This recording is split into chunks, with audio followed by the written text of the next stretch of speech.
Time now for the STOHD.com Diamond in the Rough, and it's Scrappers pitcher J.D. Gorel. STOHD.com's Tony Lastoria says Gorel was signed after the 2009 draft as an undrafted minor league free agent out of Flagler College in St. Augustine, Florida. He's the son of Indian Special Assistant Johnny Gorel, who's been a prominent figure in the Tribe organization since '82. Given his dad's history in the game, J.D. is an excellent student of it and relies more on command and control than overpowering hitters with his high 80s fastball and breaking ball. Well, you look at J.D. and, being at the Mahoney Valley Scrappers roster right now, he's able to establish his fastball, working in and out. He's not overpowering and has a good breaking ball and off-speed stuff. Read more about Indians prospects every week on Minor Happenings on STOHD.com, and also check out Tony's book listing the 100 top Tribe prospects.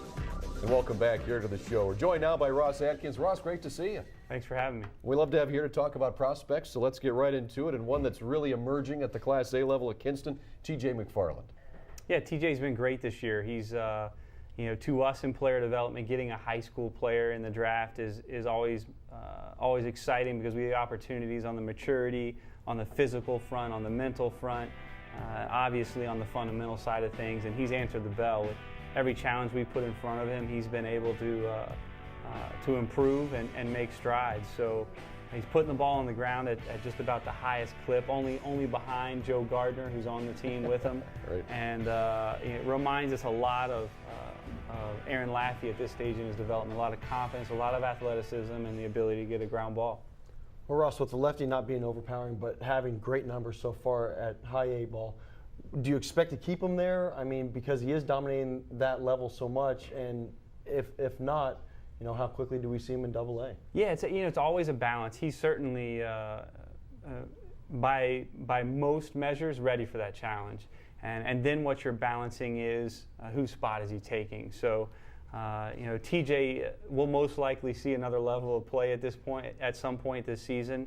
When will depend upon his continued strides, and secondarily the right opening for him. But he's talented enough that if the right opening doesn't present itself and he continues to make strides and maybe those strikeout numbers start to increase, or just another level of dominance, doesn't have to come in the form of strikeouts, fewer home runs.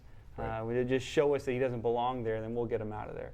You mentioned Joe Gardner, another one that's really taken some strides this year, Ross. You've got to be impressed with what he's done for Kinston as well. Yeah, he's been great.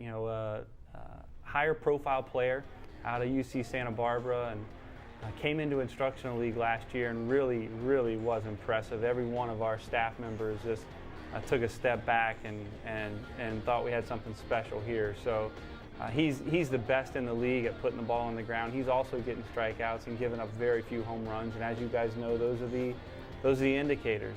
And the wins and losses in ERA are something else that we'll look at, but there's something else that we'll look at. And Joe's been great. Really made incredible strides this year with his body as well. Came into spring training at a point that we felt like he could make some strides to improve his performance, and he made them in a hurry. So I think he's benefited from it and have a long career ahead of him. Now you look at Joe Gardner, and a little bit more overpowering than what TJ does, but at the same time you have a righty-lefty mix right now coming up through the system together. Do you look at something like that and say, okay, we want to keep these guys together because we know 2 or 3 years down the road we're going to be something special at the big league level? Yeah, not as much. That's a great point.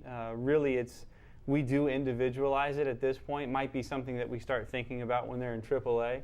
That type of matchup. But I can even say there that Mark and Chris and Manny, they're going to always want who's the best at getting outs, whether or not he's right-handed or left-handed. Who really sets up to get the most outs for us, especially in a starting rotation. And we're very hopeful that both of those guys will remain starters. Russ, let's move up a level and talk about Bryce Stoll. He's a guy, too, that's really come on this season. Yeah, really impressive. He was a higher profile pitcher out of college in the 2008 season, had a tremendous workload through near 50 innings in summer ball after a 100-inning season at UC Irvine.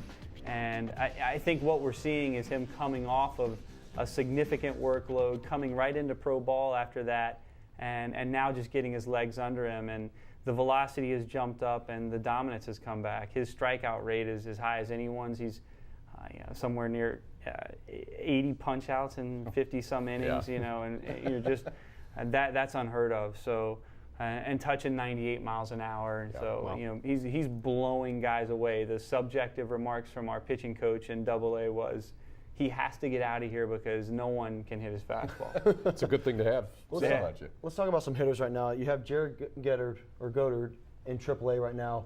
His power numbers are ridiculous right now, especially now that he's jumped up to AAA. Explain a little bit about what he's doing and accomplishing at that AAA level. Yeah, a couple of things. I think you look at Jared's numbers, what he did in 2007. He was, you know, doing what he's doing now in 2007. Then he was injured, had a shoulder injury, lost his swing, and has found that back. He's found his swing back where he's a little bit shorter to the ball. I think it was the balance of trying to create a swing that was painless and trying to create a swing that was efficient and generated power, and it wasn't happening in 2008 and 2009. Now he's pain-free and able to be shorter and quicker to the ball, and the power has come back. Very similar numbers. In 350 plate appearances in 2007, had 22 home runs, and now in 330 plate appearances has 22 home runs in 2010. Very exciting to see what he's done, Russ. Finally, a couple injury front news.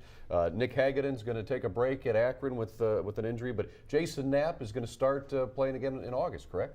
Yeah, Nick's, you know, I think this is just a minor hiccup. He's been through a ton on the rehab front, taking care of his elbow, taking care of his body. He works as hard as anybody. He's in better shape than anyone. He's at the top of the list, and he should be fine. I think that was just a minor hiccup, just from you know, the workload of taking care of an elbow for so long. I think stressed the shoulder, and it's very minor. So he should be pitching again soon. And Jason Knapp's going to be. He's already faced hitters Saturday. Threw one inning, punched out 3 guys. Here we go. He's off to a good start. That's good to see. Yeah. That's good to see. All right, well, Russ, we appreciate you stopping by here today. Let's do it again sometime soon. All right, thanks, Al. Okay. Thanks, Russ. Thanks. Russ Atkins joining us here with Indians Minor League Magazine. And when we come back, we just discussed lefty T.J. McFarland a little bit. And the K-Tribe's top pitcher is a rising star in the Tribe's farm system. You'll meet him as Indians Minor League Magazine rocks on here on STO.